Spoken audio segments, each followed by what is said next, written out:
for the auction. It's too hot, so we're going to begin. Okay, so we're going to later on we're going to do a talk about game books, but a lot of the game books that we're all game book writers and game designers, and this is Paul, I'm Dave, this is Jamie.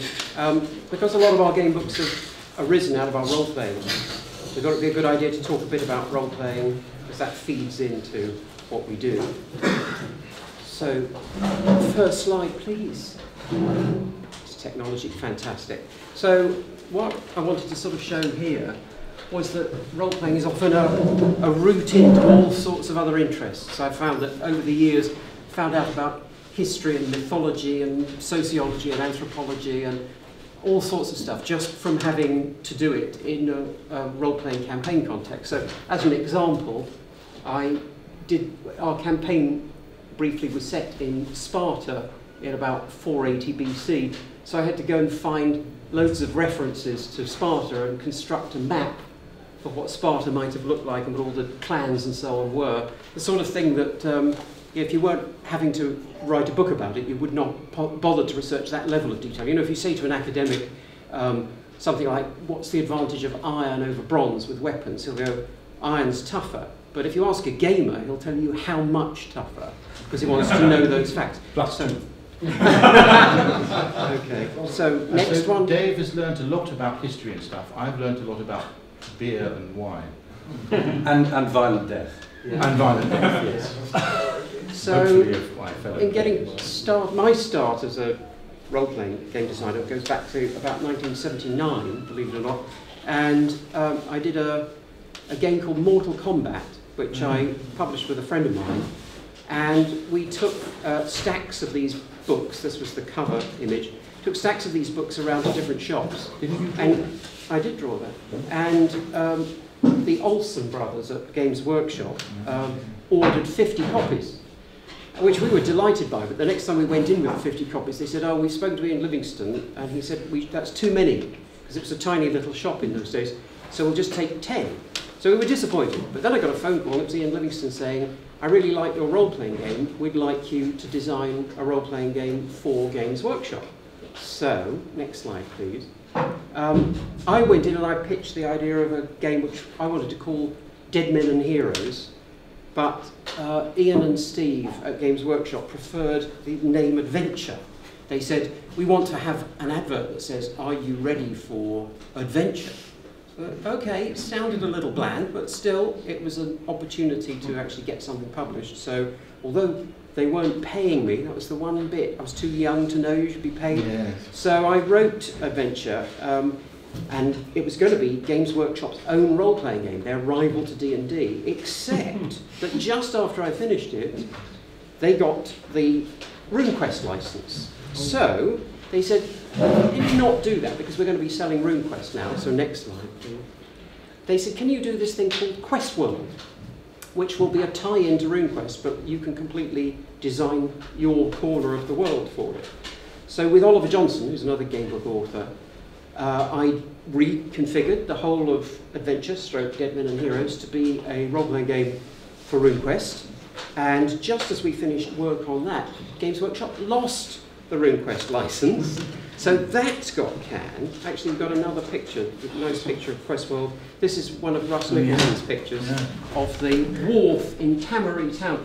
And I was working at White Dwarf at Games Workshop at the time, so I was doing some of the editing on Quest World as my full-time job, and it was such a great piece of work, and it's such a shame it did get published in the end, Quest World, didn't it? No, you never did. No. Well, there was the no. Sorry, each country was going to have its own part of Quest World. The American Chaosium did their bit, but the license fell through before Workshop was to do theirs.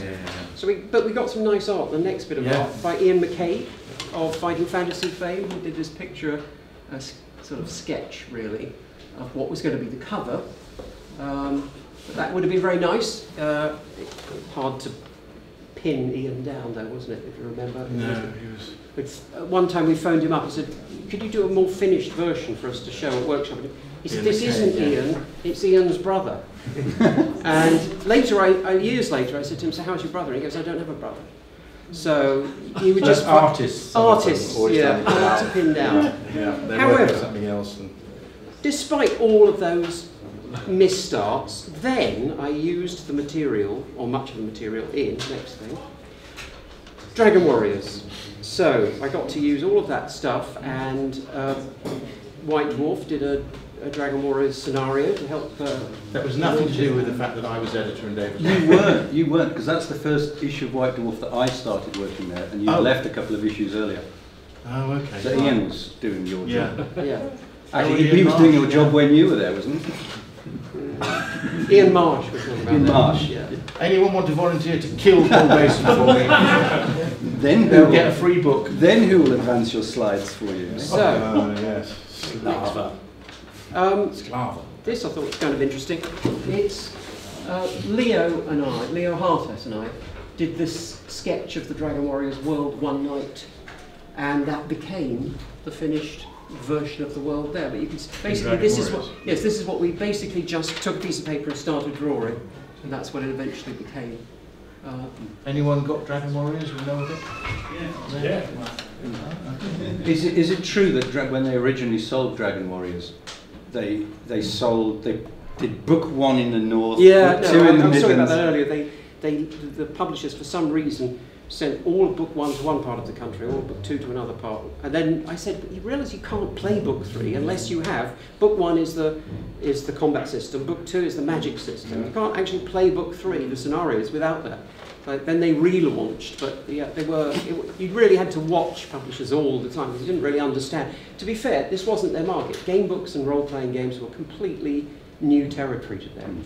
But we did manage to get paperback-sized role-playing game rules into ordinary high street bookshops, which was, I think, pretty much a first. Yeah. So these are a couple of the Dragon Warriors covers back then.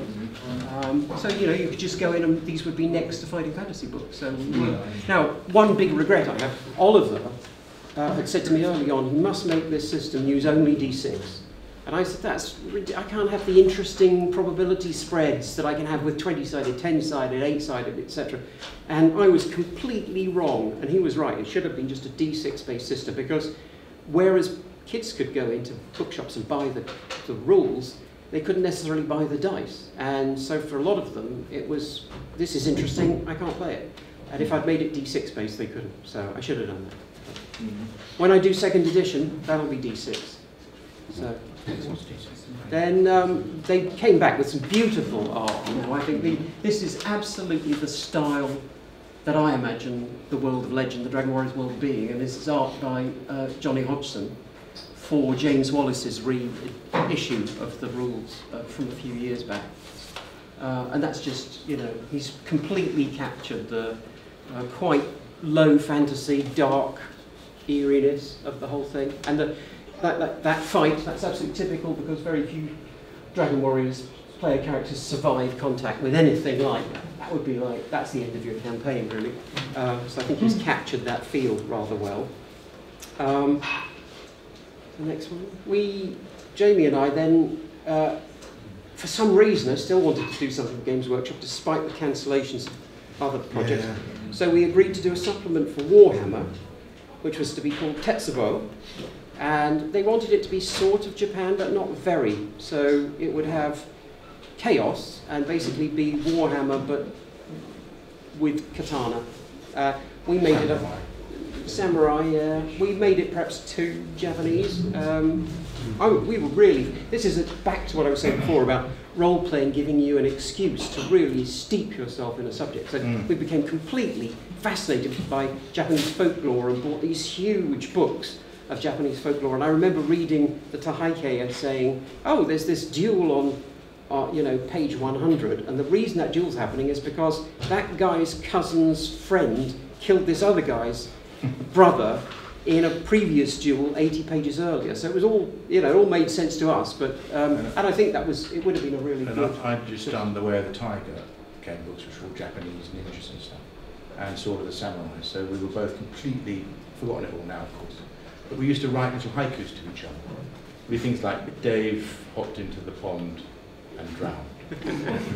And then we try to insult each other with haikus and then drink sake. course, that's not really a very good haiku because you didn't mention the season. Well, it's not a proper haiku, but I can't do them anymore. Paul, on the other hand, is a real expert. So. Actually lives there, yeah. No, well, except you'll notice this is China, not Japan. Yeah. Although the reason I became interested in this is a TV show. Actually, hang on, is that the? Mm-hmm. Oh no, hold on, which one? No, is that's that? the original 1970s. It is that one, right? So it's a Japanese TV show. When I got to Japan, I discovered no one in Japan remembers this television show. Every British person of my generation remembers the Do not despise the dragon for having no tail. You see, we can recite it. Did you get the water margin in Germany? Did you? No. No. No. Well, I loved this. This made me fascinated by Chinese culture, and It's like the Robin Hood of China, sort of. exactly like the Robin Hood of China. So I designed this game, and my story is a similar kind of a story, but not Games Workshop. I got asked by James Wallace if he could publish it because his accountant had told him he needed to publish a role-playing game. So I started. Preferably a loss-making role-playing game. Maybe. It's like the producers. The producers, yeah. So I was working on that, and of course a year or so later I got a snooty rejection letter. I hadn't finished it yet, but it got rejected. So I carried on making it and never finished it because of the reason that we're talking about, that the research is endless. You can never really stop learning about it. And to this day in my office, I'm in the university, in my office I have my walls are bookshelves, and I have a massive section of Chinese books, more than I do about the subject that I actually research. You know, I know all about the law of the Song dynasty. Obviously, I know about the gods, and I know about all of the society and all of that stuff. And I still felt I didn't know enough to write it.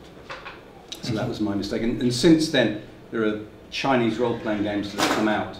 And every one of them I turn 3 pages and I say, you've made a basic mistake, but more fool me, because they've published a game. Well, also, knowing Paul wasn't going to finish it, I took the rules and we actually ran a Japanese, is it Heian or Haiyan, Japan? Heian, yeah. Heian. So in Heian, Japan, so that's pre-samurai, anything like that. We're talking about 1000 AD. And we ran a campaign which was going to become Kwaidan, which was going to be a Japanese spooky fantasy supplement to Outlaws, but that's waiting for you to finish Outlaws. Well, that was the problem. We had this grand plan that these culture-based games, which were based on real-world cultures. I was going to do the Chinese game, and then there was going to be Kwaidan. There was going to be an Arabian Nights one, and I think there was another one. I also remember you did do a water margin game that we played, and I remember it because I rolled the most amazing character I've ever rolled. You always did. There were 6 stats, and they were all D6, and I rolled 5 6s and a 5. I've still not got a character like that. It was really hard to play, actually, because it's sort of interesting. It's like normally when you play, you want to bring a character out, and you follow the stat to help you think about the kind of thing it's doing. And if you're just good at everything, there's no character dying. Yeah. Still kept him, of course. I mean, I should say, we're talking about publishing games, but more important to me was the fact that I ran this game. You know, and that I didn't need. The information was in my head. It was writing it down in the form that other people could understand it that was the difficult thing. And we ran the game for years. I ran it, in fact, in not quite the last game I played in Japan, but I did run it for a while in Japan. But to go back a step, which is just generally a theme in all of our role-playing endeavours, Tetsubo was going to be a Warhammer supplement, but the guy who commissioned it from Games Workshop, Paul Coburn, then left when Games Workshop, for whatever reason, got taken over and under new management, and the Tetsubo thing got cancelled. So everything we've ever tried to do, role-playing wise, except for Dragon Warriors.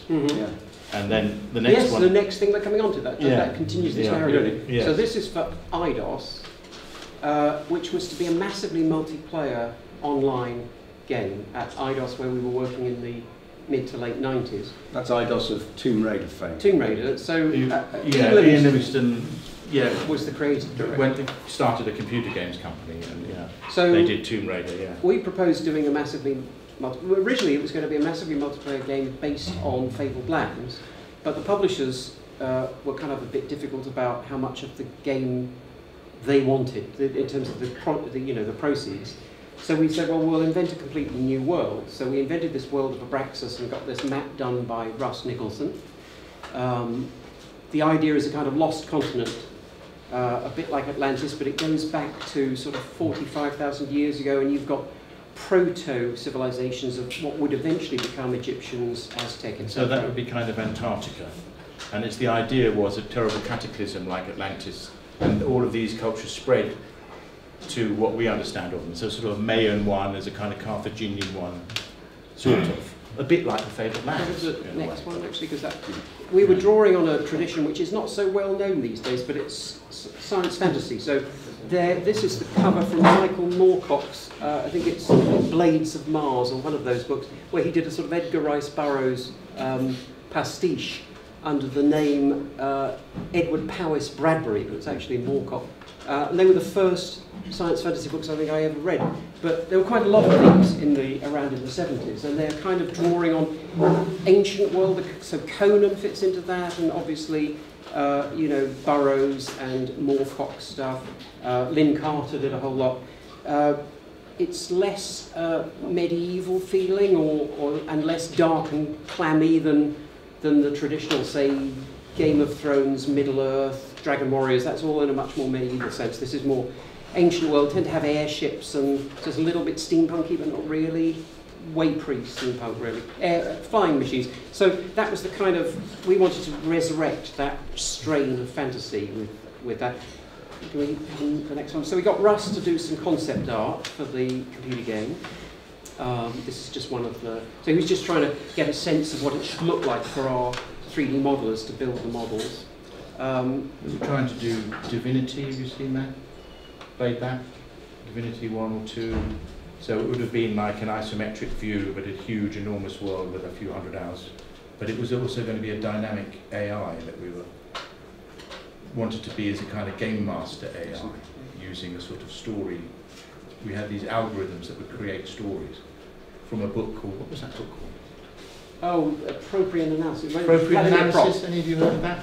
Look up Vladimir Prop, and he's broken down all sorts of fairy tales and storylines into computer algorithms. Because we were going to have effectively a computer games master that would watch what quests you were on and figure out when to put obstacles. You know, so you wouldn't if you were sailing back having completed some major quest, it wouldn't just have your boat sink before it got to the harbour. It would figure that's a bad time to have that happen. So slightly storytelling approach. Something I would hate in role-playing, by the way, but we thought we'd do it to the massively multiplayer game. But IDOS were closing down internal development, so the project got canned, like so many did, unfortunately. But could be a game book one day, because we've got so much material for it. So this was a city built on a floating creature, which we did have in Fable Lands as well. We have the turtle. But this is, we had to do a different version, so it's actually the city is built within all of the, you know, the hollow valves of the creature's shell as it floats around. But that's our designing background. But then I'm going to talk a bit about the playing side the next one, because that's what's influenced really our game books.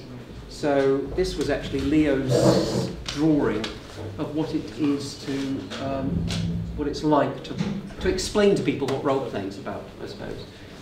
It's certainly captured our dress sense, I think, from the period there rather well.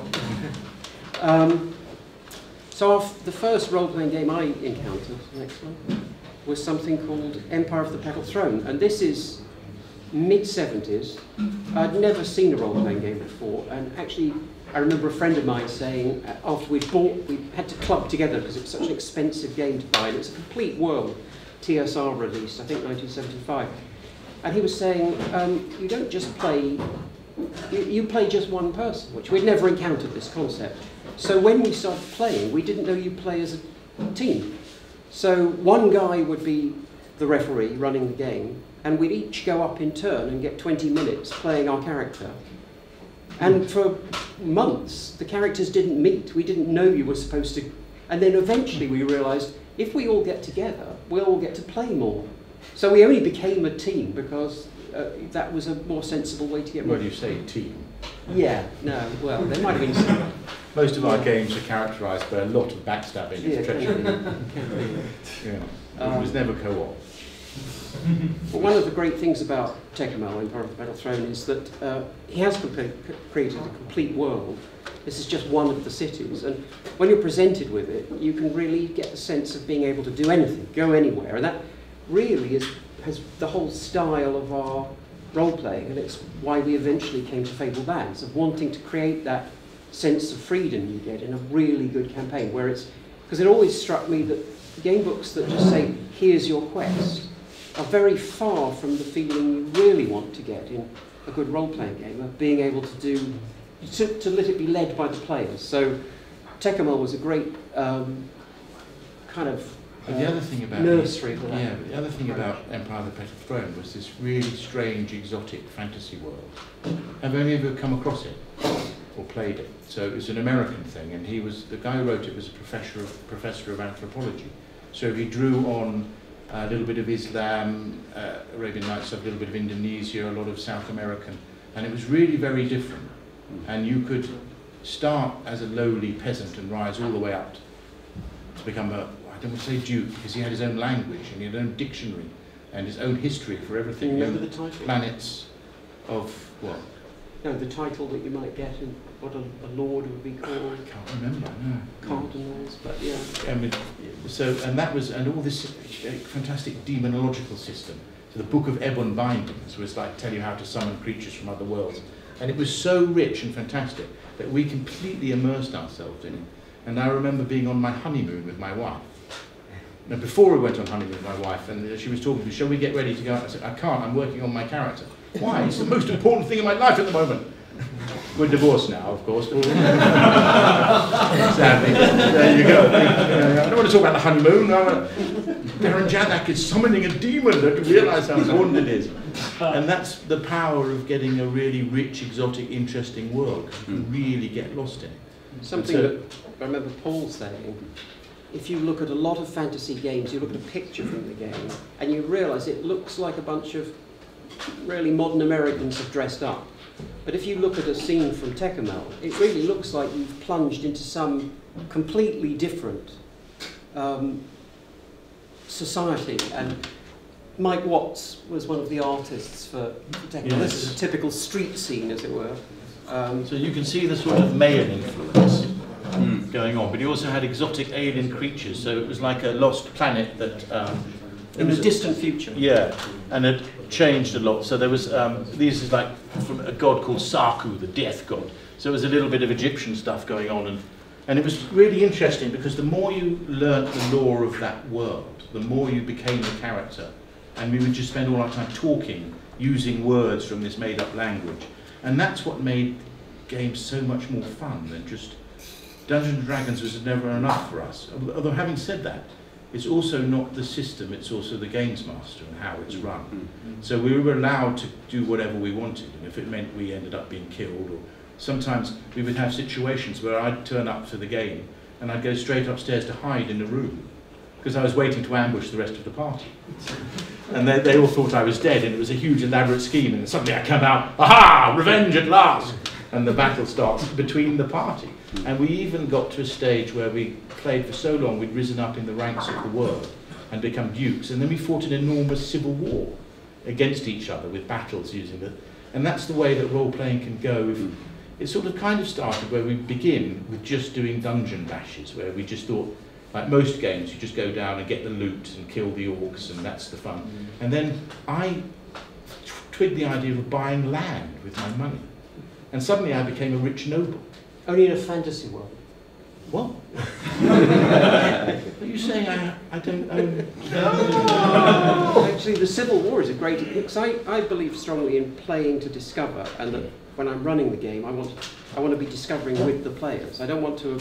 I haven't turned up to tell them a story. I want to find out what the story we all create is. And the Civil War James is referring to is a great example of that, because the players were supposed to be hunting down a pretender to the throne who fled, but he'd failed to ascend to the throne and should have been sacrificed, but instead of honourably putting himself forward for that, he'd fled and was leading some rebels. They were supposed to be hunting him. Half the party went off and found him on his own because he'd been separated from his bodyguard, and he talked them round Yeah, to his side. And Dave made a great they were all NBC supposed to be speech. loyalists, but he gave such a good speech that they came back and started fighting the other side of the party. So they split right down the middle, and nobody anticipated that. I thought they would take one side or the other. So it's great. You just think nobody knew at the start of the evening how the end of the evening was going to go, and that's what I think we tried to do in something like the Fable more of that Lands. you get immersed in the world, the more that the players drive the story themselves. Although, of course, there are other annoying things, like so I bought land and then I got rich and bought a palace, and my fellow players became jealous. But anyway, of course, the palace, well, no, a villa, it was a big villa. Of course, how could it not be the case that my villa happened to have an evil cult base in the basement that the GM had just decided was there? That's why no one else wanted to buy it. Oh, right. Okay, so right. next. Yeah. But so whenever you do things like that, the GM can play off that and come up with ideas about how to.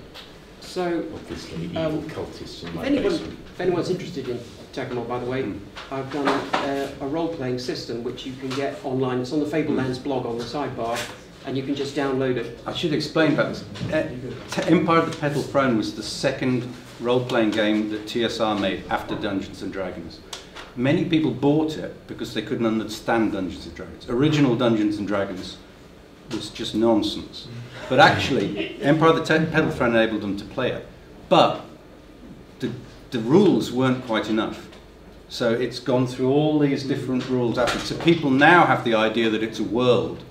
And that's why Dave wrote this set of rules that we used for quite a while. Which are free, so Yeah, go get they're them. free. Yeah, if you role-play. Well, free money-wise, there's always a price your soul will pay. In reading iron price. The evil glyphs within. Okay. Next So, one. yeah, I just put this in because Imazine is a fanzine that Paul did at the time, and the Eye of All Seeing Wonder is a Takamon fanzine that I did. And I was just reminded of Paul saying to me once that I'd used my pro career to establish myself in fandom, and that basically was how it went, I suppose. Usually the other way around. Yeah, but it was more fun that way. Yeah. Next one. Yep. So I think this is just, Dragon Warriors again. By the way, I've never put a dragon into Dragon Warriors, and neither have we ever encountered one. The nearest we came was going through a wood at night. We heard something large slithering through a ditch, and somebody said, "There's a dragon in the woods." None of us went to look, and that's the nearest. So this is a scene Or it which was just I've me never. falling out of a local pub drunk.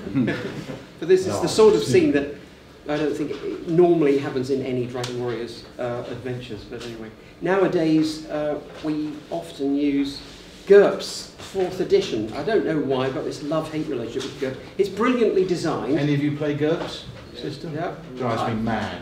Yeah, drove me so mad I moved to Japan to get away. Well, okay. In that case, I'm gonna stand up for GURPS now because it's brilliant. 4th edition is absolutely brilliantly designed. It's really coherently thought through, and I would say if you stick to the core books, these two books, and don't get seduced by a lot of the add-on books, the quirks, the perks, and all those kind of things that are really too many special cases. But the core, these two books really do give you a very good system for almost any setting. And of course you could say, well, are they overcomplicated? But they're supposed to cover anything from fighting with Stone Age axes right up to plasma rifles in the 25th century. They did enable me to once create a character who was a meek and mild scribe.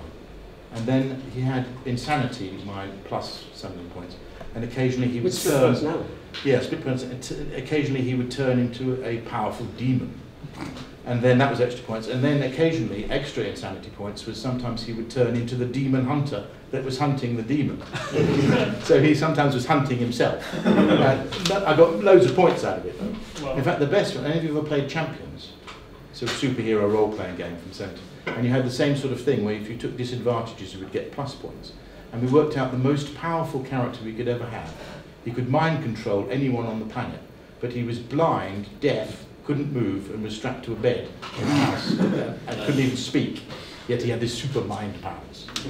But That's little exploits. I think that is GURPS. one problem with GURPS is that you do, and it's something Paul and I have often talked about over the years, do you want to develop a character in play, or do you want to design your character at start? And what Jamie was saying before about when you see the dice, if you randomly roll a character and you have some weaknesses and some strengths, you can feel your way as you play. And I kind of like that process of discovery more than the authorial approach. GURPS demands really that you decide authorially who your character is right at the start. And well, that was an interesting point. We recently played a GURPS campaign. Have any of you seen Westworld? So it was a sort of kind of Westworld, but it was like a weird world, magic-y West thing, but we were trapped in this. So it was a bit Westworld. And I played this. no robots. It wasn't robots, no. And I played this guy who was overconfident. And I didn't want to roll the dice to be overconfident. I was quite happy to roleplay being overconfident. So I'd pick up the box of nitro and go, fine, I'll carry it over here. And I don't need to have you don't need to have the dice to tell you to do that. I think that's too much of a system. Well, in fact, our thing house for rule GURPS. in GURPS now is you don't get points for mental disadvantages because I think they steer your role playing too much. So I would say just use the system. Use these two books if you're going to try GURPS, and they are good, but mental disadvantages, forget about them, and maybe add them as an optional extra. I mean, in the real world, I've got no extra points for my mental disadvantage. No, you should have hundreds. I should have hundreds. I should be the world ultimate emperor. And I was just at the other end of the spectrum because we've been talking a bit about it today.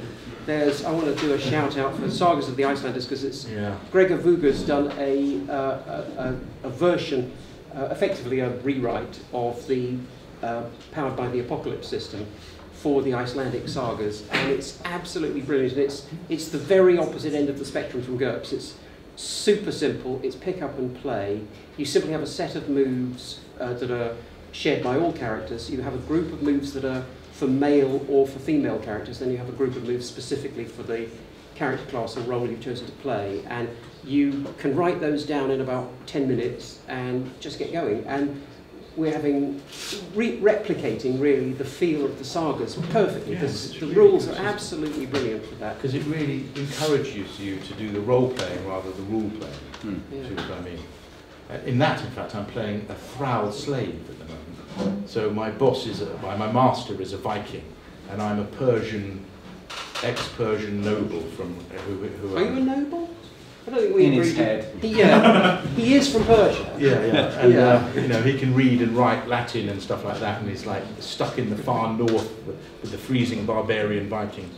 But it's all about the role playing, which is where the fun is, and that's such an easy system. And also because with GURPS For us. and again, I'm sort of standing up for GURPS today, you do have to prepare a game for GURPS. You know, you have to prepare stats. You can slightly wing it, but it's not that easy. But for sagas, that much writing would be more than I'd have for an entire evening to run sagas, because it's completely a process of discovery. So that's free online as well. I recommend going and getting it and trying it out. Brilliant. So that's our chat, but now if anyone's got any points to raise. Comments, questions? Yeah? I've got a question, two actually. One, when you start off writing a game, what part of the game do you start out with? Do you start out with the general themes that you want to approach, like grim darkness or cyberpunk style social injustice, discrimination, or is it more focused towards the mechanics, D6 systems, general approach to storytelling? Definitely not the mechanics, I think. I wouldn't say necessarily the themes, because I think I want people to feel, if it's a complete world, the theme emerges from the stories you choose to tell in it. But the flavour of the world, what does it feel like? That's the place to start, I think, because then you can effectively come up with the equivalent of use case descriptions. You know, I want, for example, I could say with Dragon Warriors, I could have started with, I want the players to be terrified when they go through a dark wood at night, even if they only hear a few sounds. So I'd know that would be part of the feel. Themes, I think, are specific to what you want as a group to explore. You can, because those themes might be betrayal, for example, but that shouldn't be baked into a rule system. And also those themes determine the dice mechanic, for example, because some people seem to think that game mechanics are kind of somehow objective things, but they're not. They're aesthetic activities. A game mechanic where you have piles of dice and you fling them around creates a sort of feeling of the way in which you interact with the world, or something that's really, you know, one little die, you have one dice and you hide it. That's not just a game mechanic, it's an aesthetic interaction with the world. again, since I'm standing up for, I'm the only person standing up for GURPS today, GURPS does a different thing because that is trying to be generic for any sort of game you want to play. But that's what I do like about it, because it's like a physics system. It's saying, this is simply how to resolve how you sneak across a room, how you climb a cliff. And it's completely unsentimental as a rule set. If you want to bring themes to it, or flavours, you bring those. It says, we're just the rules of physics don't care if I live or die. If I go up to the top of a tower and I jump over, too bad. A storyteller might go, he's badly injured, but later he comes back as a brilliant, he wins the Nobel Peace Prize because he's overcome his hardships, but he's in a wheelchair. Well, that wouldn't happen. GURPS would, you just fell that far, you took this much dice. You might survive, but it isn't trying to tell you a story with the rules. The rules are just physics. Whereas Sagas of the Icelanders, the rules very much lend themselves. Yeah. They make you roleplay, which is pretty good. Yeah. It's very different. Yeah. Any other questions? Well, since we're on the mechanics now, Okay. there are a couple of games I've played, like World of Darkness, 7th Sea, Earthdawn. Some of them have mechanics that try to fit or represent the world they're based on. The world comes first, and then they try to recreate the mechanics on this basis. Well, I think that's a very interesting. Because all these 3 games have more or less intricate gaming systems. Yeah. While World of Darkness is very much a storytelling game, and the dice are just, the drama comes first, and then you go for the I think that's a very modern way dice roll. It's exactly what this Saga of the Iceland is. Well, I was going to say that because there are levels to which story can be driven by the rule set. I don't really like those where you're encouraged to think in terms of, this is a mentoring moment for me, or I've had 2 hardships, so now I'm allowed to have a reversal. It's such a horribly analytic way to approach it. You cannot be surprised by the outcome. And Sagas is different. Sagas is a game described as one that you play to discover. So it's not trying to try to see these things in terms of acts, and that kind of Hollywood scriptwriting bullshit that doesn't even produce good stories in Hollywood. But it's been sold in a lot of role-playing games as this is the key to having a great role-playing game. You've got to think of it in terms of acts. But you're simulating a story rather than simulating the content of the story. Yes, because after all, stories emerge from life, and if you try to replicate the art that you think emerges, then you enter a kind of vicious cycle of analysis that feeds back to a structure that feeds back to analysis till it becomes so predictable that you go, that trope is clearly being called by this action, and I want to be surprised. Just like in life, the stories that emerge from life aren't necessarily the ones we wanted, but they're still like, that's really cool that they're not the ones we wanted, and that's what I want role-play. That's what I like in role-play, to be surprised. Yeah, I remember when I first got the white box of D&D in 1970, something like that. I was like, and when I opened that up, it was just such, D&D's got problems now, but the first thing ever that was a role-playing game, it was such an amazing feeling of, wow, how it opened up all the possibilities that you could... And it wasn't called a role-playing game? No, it was fantasy wargame. Fantasy, yes, because it came out of their chainmail wargaming system, but still. So you'd walk in a room and there'd be 10 orcs in a 10 by 10 room, How do they, these are little orcs, and all that kind of thing. But just the idea of it being bouncing back off the games master, and it's completely freeform and open, was completely world-changing. And it still reminded of how I'm working on a book at them, going to be hopefully eventually, called The Dice Men, and it's a history of Games Workshop. And Ian Livingstone talked about how he was in a bedroom with Steve, and that was their office.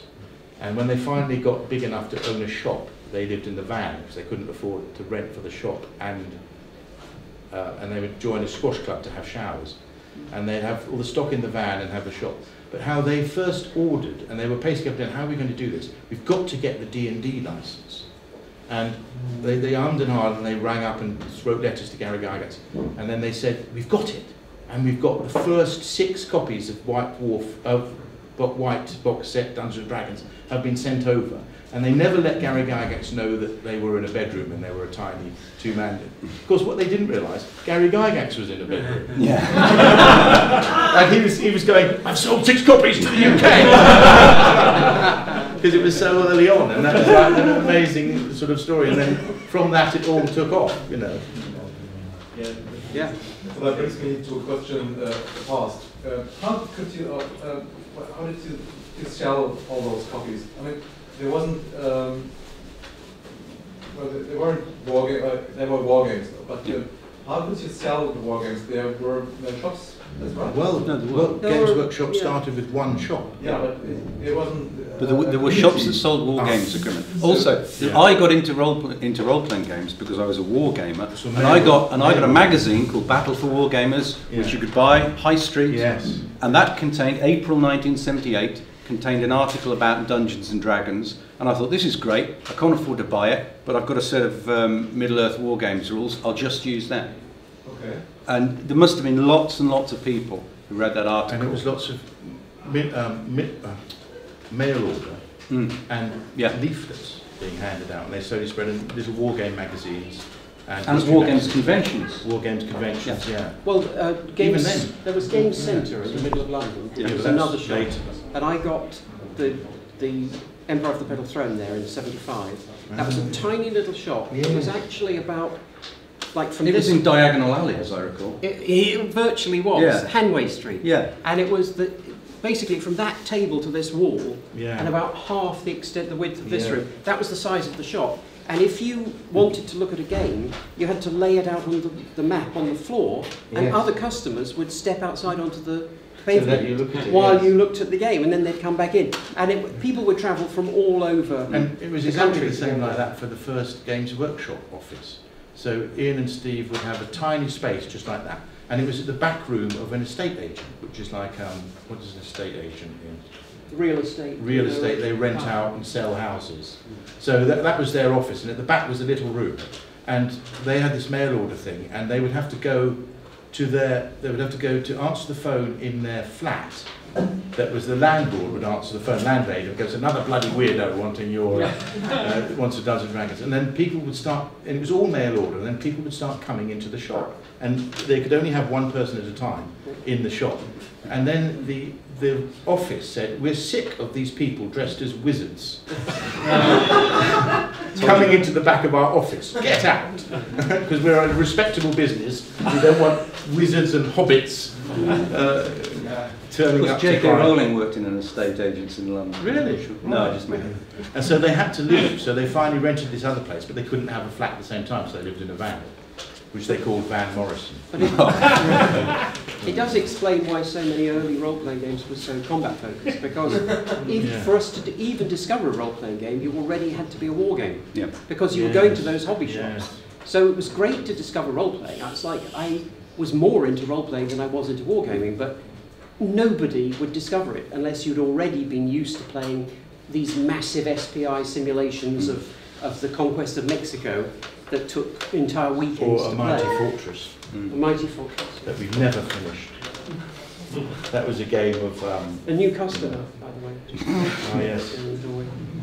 Daenerys, we know that the baby is going to be an assassin. And I said to him, are you going to be an assassin? He went, are you going to kill your father? He went, and I said, are you going to kill your mum? And he didn't. No, he said yes. No, He he's actually not going to did kill say mum, yes. so you're going to be all right. But Dad is doomed. But then, so from those little acorns, eventually all of these American companies started. Does anyone remember City State of the Invincible Overlord? It was like this Mayfair Games. Do you remember them? No, it They wasn't. did City State Invincible Overlord was Judges Guild. Oh, Judges Guild, of course. So this was a great big map of a city, and it was done in the style of Lankmar. Do you remember Fritz Lieber's? Fritz Leiber. Leiber. Junior. Yeah. Yeah, Yes, that's it. and it said all this like Silver Street and stuff like that. And then they would have random encounters on every street. Usually a sometimes- beggar was a god. Well, yeah, sometimes you get, a god turns up, in the main plaza. But it would be, But, do you give a copper coin to this beggar, and if you didn't, then you'd be cursed. So They're always deities. And then that was like all these little things came out, supplements and D&D things, and they grew and they grew, and then we are where we are today, where you can go into a shop and it's just packed full of games.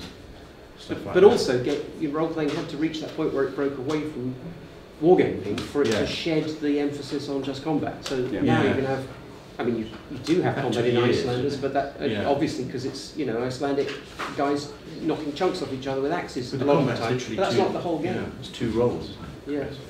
3. And even RuneQuest itself was a bit combat orientated, wasn't it? Well, because they worked in they were members of, so they were members of the Society for Creative Anachronism, so that steered their thinking, I guess. Yeah.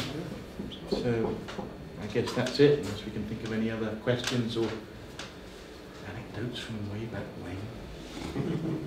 I'm curious as to what overlap there is between game book fans and role players, because certainly when I was writing a lot of my game books are based on sessions of our role playing games that I've just turned into a book, and so I always assumed that everybody reading game books would also be role players. But I think it wasn't true at all. It wasn't true, no. So I'm No, of course not. how many people both read game books and role play here? Oh, quite. I think That's because this is a convention. How many Yeah. people started with game books and then That's Okay, interesting. good question. You're asking the right question. So yeah, that's a good one. So who started with game books and then went on to role play? Oh, How about the other way around? From role playing to game books. that's good. okay. That's less common. That would be I think me. that was the entry track. Yeah. And Yeah. I got this strange book in the library with some wizard on a fire tap mountain, and it had a typo, so you couldn't solve it. And I started to play the game, and I thought it was wonderful, but I couldn't solve it. I died again and again, and I always went back to the river, and I couldn't solve it. And my father came into the kitchen and he said, "But what are you doing, son?" I said, "I'm playing a book." And he said, "Well, that's a book. You can't play a book." Yes. And I said, "Well, you can play this book." And he said, "Well, that's okay." I went to bed. And the last thing I saw was my father having a look at me. Next morning, I go into the kitchen. My father is still sitting there. That's great. I can play this book, but I can't solve it. So that's the first. And that was our start. It was a wonderful experience. And we had this contest. Every time the new translation for one of the Fighting Fantasy books was published in Germany, one of us tried to get the book first. So I skipped school. Okay, I was suddenly ill, or something different happened.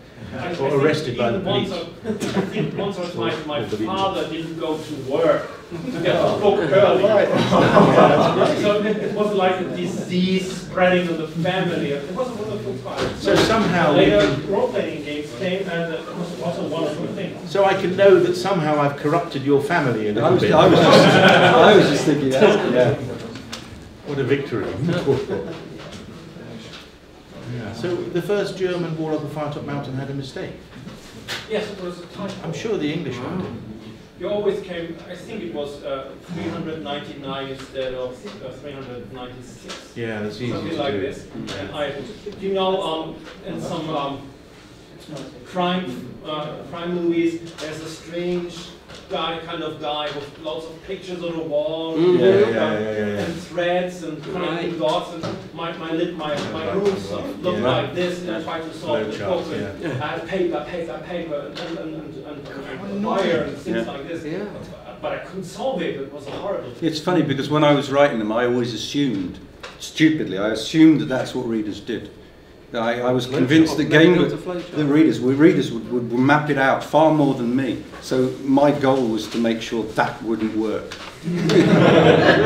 Okay, so successful. Successful, yeah. Unfortunately, stupid victory. Well, I remember thinking, I assumed that in ones where you're going, say, around a castle, that you'd make a map, like you would in a role-playing game in those days. So, and Oliver Johnson did one of his game books, and I was saying, the map doesn't make any sense. Like I went left, and suddenly I'm coming into this room that I could only have found if I went here. And he said, but the flowchart works. I go, yes, the flowchart works, but as a map it makes no sense at all. And he was saying, well, what difference does that make? Well, it will really annoy people. Secret passageway. Yeah.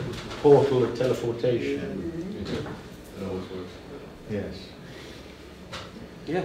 So I would like to know if you're still very active in pen and paper role playing. And what I really like to know is if you recognized a change of game content you like to play over the decades. I think, yeah, we used to play once a week. We'd all get together to play, and then even during the week. This is before we had, you know, people were all married with kids and all of that, and so it would be possible for people to get together during the week and play little side bits. So even though there's the whole group playing every Thursday evening, it might be Jamie would phone me up and say, I need to do that demon summoning, and nobody else would. Without anyone else knowing, so backstab my that might be one, you know, Monday afternoon for a couple of hours, and we would when you're playing that much, it becomes self-sustaining because the player's own commitment to the fantasy world is equal to their commitment to the real world, you know. And nowadays we play once a fortnight, and people are coming from much further away, and they can't stay as long because they have to get home and they have kids and family. So I find I'm much more inclined to sort of have a safety net of a prepared scenario, even though I hate to do that. I kind of think tonight's game will probably be this, because also they will be less likely to initiate something themselves because they haven't had much time. You know, they turn up and then it's like clicking into gaming mode, whereas it used to be half our lives we would be drifting around in the other universe at all times. So, you know, I remember once my wife saying to me, you know, I was doing all my character accounts, and she was saying, you spend more time doing the accounts for your character than you do your actual tax return. Yes. Yeah, it's more interesting because I'm buying a ship. It's or summoning a demon. Or summoning a demon. It's very hard to get the parts. But yes, so basically, if the players are playing all the time, you can rely on them to actually create continually the impetus for the story. And I think if you can't play that often, then you have to prepare more. And it's great if occasionally I can just ignore the prepared material and they still lead me off. And as I say, with something like sagas, the prepared material is half a page of notes, but I make sure I've got some things that might happen. I mean, one thing would be a whale is washed up on the beach, and there's an argument about who gets shares, because that was a big thing in Iceland, to get shares in anything that drifted ashore, wood and whales and so forth. So, and I just thought that will cause an argument between two families. We'll see where it goes, but I knew that if they weren't driving anything else, that would be an event. And then in the middle of that event, I decided to have a baby crying, and somebody said, there's a baby in the whale, and they reached in and took the baby out. And in fact, I'm not playing any fantasy at all in this, although it's the son of Njord. Yeah, they think he's the son of the sea who they found in a whale, but actually it's just a baby been born out of wedlock that a local girl didn't know what to do with. So don't say that. Down to the beach and put it in the whales, and then somebody found it and goes, oh, it's a magic child. And that's great, because you still believe it is magic, and maybe. But that's actually an interesting point, because like in the old way, you would map out a whole load of stuff about who the warriors were on the family side, and do the whole plot on the other side of the family who also had a claim on the whale. But it's just that, a whale, there's two families, and everything else is left up to us. And that system that makes all that possible without having to do too much. And that's so much funny, but it's also funny the kind of things that you remember. So for years, I had a character that would travel across the demon plains and was super powerful. It was all mighty battles, epic struggles, and god wars. I can't remember all that. I just remember one time I killed his character's dog by accident. And I still feel guilty. You about say it it was an accident. Yeah, yeah. It's beg funny to the little differ. things like that. And the other time that this character I had who was a demonologist summoned a demon, and then he'd got it slightly wrong. and he ended up with very short little legs. And I had this mighty demon character who was running around him. Well, it was because Jamie asked the demon to make him taller, because it was a world in which being tall and handsome counts in terms of promotion. So he asked to be 6'6", but he didn't specify the proportions. So the demon said, "You're 6'6", but he had little tiny legs. Yeah. So he had to summon a whole other demon. Yeah, it took years to fix, and the money and the cost and the sacrifices. Yeah, lots of slaves I can't died. really remember that. I just remember having short legs. It's those sort of things that stick in your mind. Yeah. It's difficult to formulate, but I never played this new kind of systems like Sagas of the Icelanders. But in my mind, it's just different when the players participate in mapping the story in. Well, you see, that's also interesting, because when I say we want to create a story, I don't mean we want to create a story. I don't want players to sit there and say, who do we think should be the hero this week? Or, who needs to shine? I mean create a story in the same way that we create a story all the time in real life. Like we come here and this is a story. So we didn't sit and go, what's the right time for such and such to happen? I think that's too authorial. But what I want to see is that emergent, surprising. Sometimes those stories are untidy. They're not like novels, but that's what's good about them. The very fact that they're untidy, and that the guy who should. It's like the moment that Ned Stark dies. I was just and thinking it breaks exactly that. your expectation of story.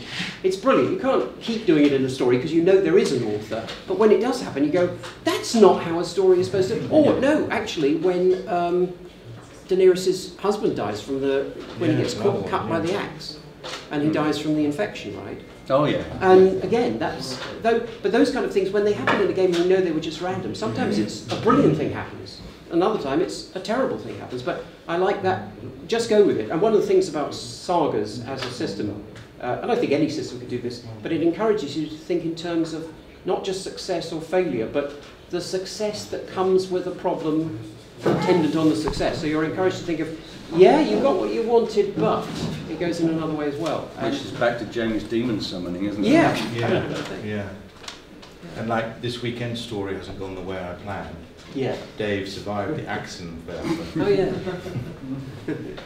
Who won the accident barefoot? Is he not? I want to.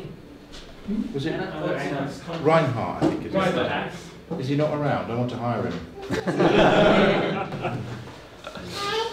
For various reasons.